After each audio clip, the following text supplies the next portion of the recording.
Hello and welcome to Gendering Geopolitics, my short series where I have quick 10-minute conversations with women around the world. My name is Emily Prey and I'm a senior analyst at the New Lines Institute in Washington, D.C. Today I have the pleasure of speaking with Dr. Hannah Neumann, a member of the European Parliament for the Greens and European Free Alliance. Thank you so much for joining me, Hannah. Thank you for having me for this, incredible series, Emily. Thank you. So I want to get right into the first question, which is on Afghanistan, because that is what is the biggest news in the world right now. So how is the EU supporting Afghans, particularly women and girls right now? And what should the strategy be moving forward? Well, the issue of Afghanistan is something that has kept me busy work-wise, but emotionally a lot in recent months, and especially the last 2 or 3 weeks since it was clear that Taliban will take Kabul. We have now finished a phase of evacuation flights. It was rather hectic, it was rather uncoordinated, and most of the EU member states, as well as the USA, were trying to get out their local staff members, some of them also women and women who were working on women's rights, who were activists, but mostly their national and local staff members. We still see the challenge that many of our women partners in Afghanistan are still in the country. I myself have friends, they deleted their Twitter feeds, they deleted their Instagram accounts, they are still hiding in apartments, and they are trying to find allies to put them on lists to still get out of the country. I think at the moment we need to assess mainly 3 things. The first one is how valid is the promise of the Taliban that people who want to leave Afghanistan can leave Afghanistan. They have announced so, but it's tricky for people to get visa because there are no embassies in the country, and I'm not fully ready to trust the Taliban with this promise. The second thing is, what do we do with the women that want to flee Afghanistan, especially to the neighboring state, Pakistan, Iran, or Uzbekistan? I mean, imagine you're a woman that has been fighting the Taliban, that has been fighting for gender equality. And now, and that's sadly what I see, for example, with the German government, other countries tell you, well, we are not going to take you in, but you will need to resettle in a neighboring country, let's say Pakistan, and integrate there. I mean, that's not a very positive outlook for these women, because they will also feel alienated and marginalized in Pakistan. So I really think if we are true to our values, which is to protect women's rights and protect human rights defenders, we need to seriously talk about resettlement of these people to the European Union or the USA, if ever they want to. And the third question is, what impact do we still have on the Taliban and any possible new Afghan government when we don't have military on the ground again? And here I think it's clear any new government will also be dependent on financial support from the Western world, so from the European Union, but also from the USA, from Canada. And we should make very sure that in our case, this is conditionally linked to making women equally beneficiaries of these programs, but also of giving women equal rights, equal access to political power. And here we see very different reactions of the Taliban. There's like the public relations Doha Taliban who say, well, of course, women can have every right according to the Sharia. We have seen in the past that there are very different interpretations of the Sharia. And here again, I think we will see in the next month where it'll take us. What is most important for me, we have given a promise to the people of Afghanistan, but especially the women. We may leave the country militarily. We are not going to turn our backs on you. And that now with the spotlight maybe going somewhere else, we still keep that promise. One of the biggest things that the Taliban want is international recognition. So as you say, it's so incredibly important that if the international community, are to give them recognition, it must be conditioned upon rights for women, freedom for women and children, and for minorities, including the LGBTQ community. So thank you for your thoughts on that.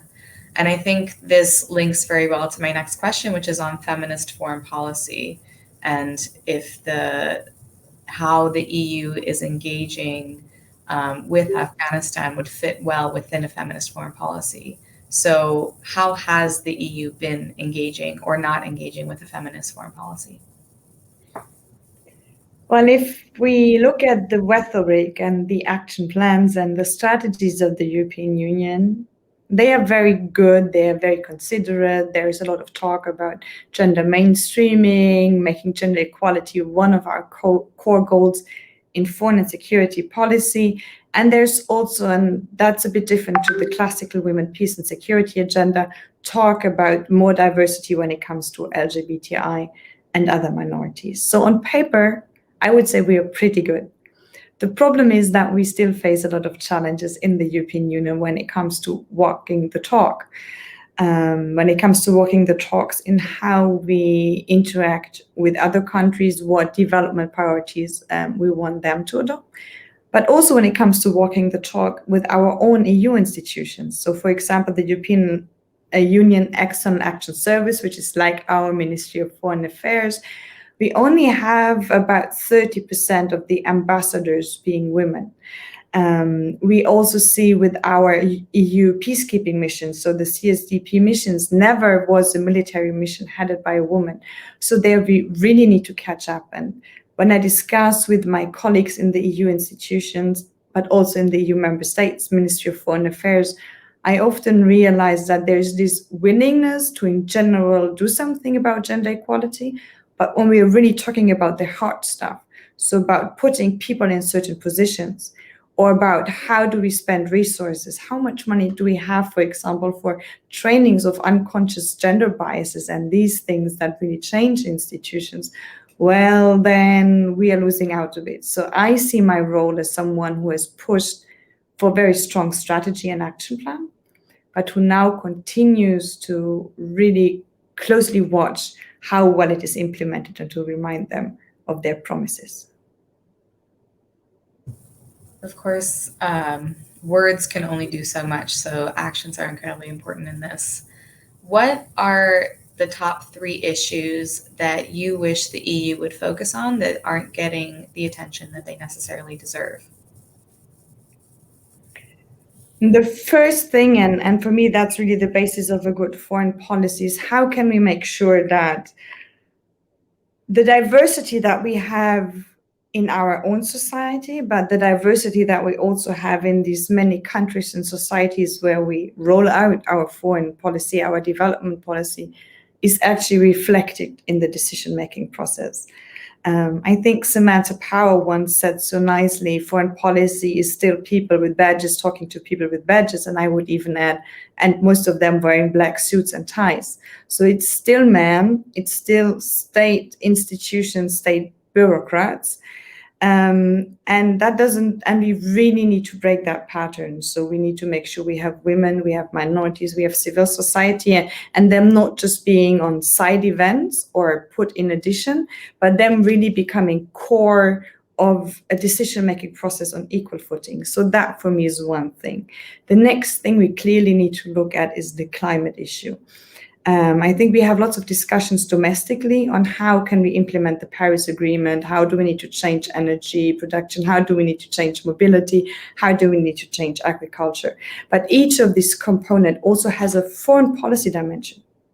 For example, we have countries on the Arabian Peninsula that have much of their geopolitical power from exploiting oil and selling it to other countries. So if we want them to stop exploiting the oil, well, we may need to engage with them also diplomatically on how they can stop that and how else, for example, with green hydrogen or whatsoever, they can still keep their geopolitical power position, which they will not voluntarily give up.